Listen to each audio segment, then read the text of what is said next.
السلام علیکم ناظرین کرام، شروع کرتی ہوں اللہ تعالیٰ کے بابرکت نام سے جو بڑا مہربان اور نہایت رحم والا ہے۔ حج کے دوران ایک واقعہ پیش آیا کہ ایک رات حضرت جنید بغدادی رحمۃ اللہ علیہ تنہا طواف کعبہ کے لیے حاضر ہوئے تو ایک عورت بھی خانہ خدا کا طواف کر رہی تھی۔ اچانک عورت کی پرسوز آواز ابھری۔ وہ طواف کے ساتھ کچھ عاشقانہ اشعار بھی پڑھتی جاتی تھی۔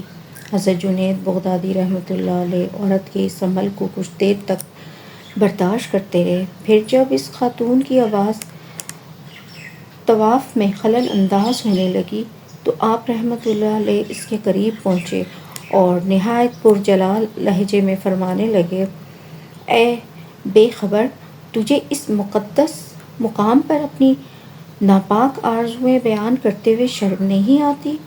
عورت نے معذرت کرنے کی بجائے اسی قسم کے چند اور اشعار پڑھ دیے۔ حضرت جنید بغدادی رحمۃ اللہ علیہ مزید کچھ کہنا چاہتے تھے کہ وہ عورت آپ رحمۃ اللہ علیہ سے پوچھنے لگی: میں کیا کر رہی ہوں؟ اسے چھوڑو، تم یہ بتاؤ کہ خدا کا طواف کرتے ہو یا خانہ خدا کا؟ حضرت جنید بغدادی رحمۃ اللہ علیہ نے فرمایا: ہم اہل ایمان خانہ خدا کا طواف کرتے ہیں۔ حضرت جنید بغدادی رحمۃ اللہ علیہ کا جواب سن کر عورت بے قرار ہو گئی اور اس نے آسمان کی طرف دیکھتے ہوئے نہایت ہی پرسوز لہجے میں کہا: سبحان اللہ!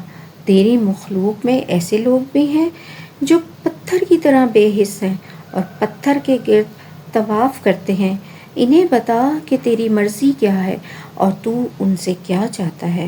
عورت کی زبان سے ادا ہونے والے الفاظ سن کر حضرت جنید بغدادی رحمۃ اللہ علیہ پر وجد کی ایسی کیفیت طاری ہوئی کہ وہ دنیا سے بے خبر ہو گئے۔